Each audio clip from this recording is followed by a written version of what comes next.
Broke down nearly the entire bracket, all the regions except for one, the Midwest. The madness is already in full swing, so let's take a look at the Midwest region where the Purdue Boilermakers are the third number one seed.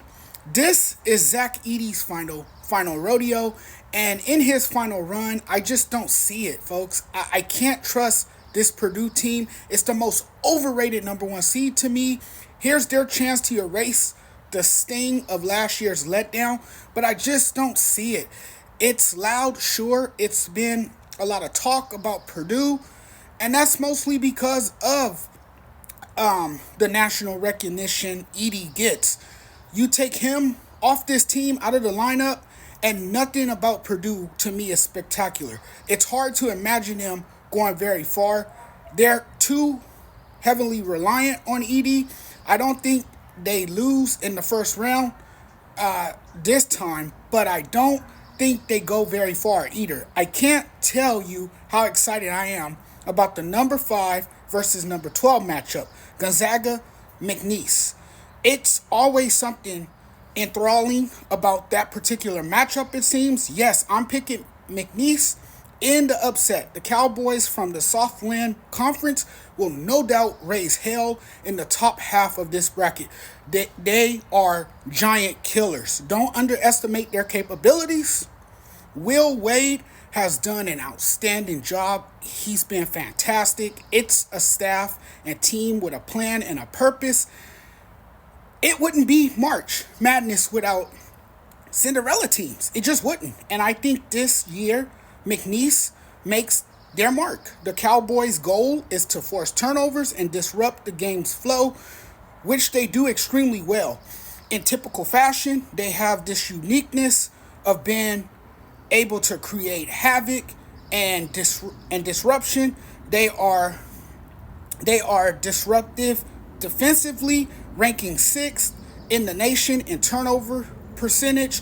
Nobody wants to play them right now. They're one of the few teams in the country that won 30 games. This team is legit. I like them because they defend, they're tenacious, they're athletic. We have a classic 12-5 upset, folks. I like McNeese in that game. Number 4, Kansas. Number 13, Samford. The Bulldogs, coached by Bucky McMillan, are a run and gun team, play what has been dubbed Bucky Ball, a non-stop style where they play fast, loose, and get out and run. They like to get out and run. They like to get out and transition. This team is deep, tenaciously press on defense, and can score, ranking 5th nationally in scoring. They can hit the 3. It's almost certainly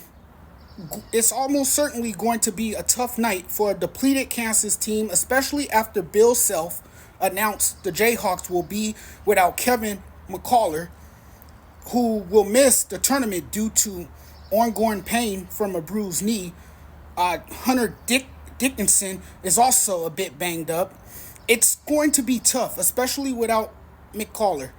This is a huge blow and changes the trajectory and impacts matchups. Samford takes down Kansas. I can see Kansas and the Zags on upset alert. And to me, Gonzaga being a 5 seed is questionable. I really think Purdue is vulnerable. Samford, Oregon, Colorado State, yes, the team that I felt should have been omitted from the field of 68. I'm suddenly switching things up, and I feel like they can make some noise. And who knows? Number 15, St. Peter's is back. Could we see them show their beautiful feathers? The darlings of the 2022 tournament are back. And as you probably heard, Creighton is a pretty good team as well. We can't forget about them. It tied a program record with 14 Big East wins, 3 players averaging 17 points or more. I think they're a very dangerous team, and as a 3 seed, they avoid the number 1 later in the tournament. Creighton can make a run as a 3. We got a potential matchup between Texas and Tennessee, where Rick Barnes used to coach. That could be the storyline if those two teams happen to meet.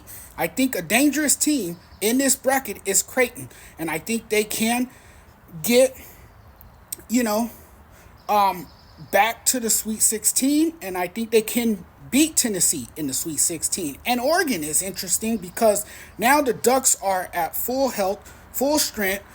Dante is a difference maker, big man who can protect the rim, and he's a great passer, facilitates, you know, got good shooting around him. And I just think this team is moving in the right direction. It's beautiful to watch. This is a tournament where weird things happen. That's why it's called March Madness. And we know this. Upsets are going to happen. It's inescapable. I think this is going to be one of those crazy years where the unexpected and unusual happens.